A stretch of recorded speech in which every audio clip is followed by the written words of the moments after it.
የላጤ ድሃ ቲክቶከር ብሎግ ፓርት 8 እንግዲህ እንደምታውቁት እኔ ላጤ ድሃ ቲክቶከር ሆኜ ይሄንን ቤት ቀጥ ሰጥ ለጥ አድርጌ እያስተዳደርኩት ነው። አንዳንድ ሰዎች የልምድ ቅስስም ፈልጋለሁ።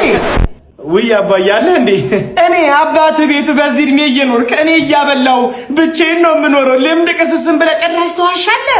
ለቪዲዮ እኮ ነው አባ አይደል? እኔማ ዝም ካልኩ ከዚህ ቤት ራሱ ታባረረኛለህ። በላ ለማንኛውም እዛ ጋር ያስቀመጥኩትን ብር ውሰድና ባንክ ቤት ሄደህ ለሙታን ሳማር ቅዱስ ሚካኤል አንድ ነገዳ ማስገብተህ ነው። አሁን ነው እጂ ማስገባው? አዎ ስራ ከሌለ አሁን ቶሎ አስገብተህ ነው። ይኸውልህ አሁን ያለንበት የነቢያት ጾምም አይደል? ይኸውልህ በዚህ በነቢያት ጾም ልንሰራቸው ከሚገቡ የበረከት ስራዎች ውስጥ አንዱ በሙታን ሳማር ቅዱስ ሚካኤል አንድ ነገዳም የሚገኙ ገዳማውያን አባቶች እንግዲህ ከጸሎት ሲመለሱ የሚያርፉበትን በዓታቸውን እንግዲህ ጀምረንላቸው አይደል?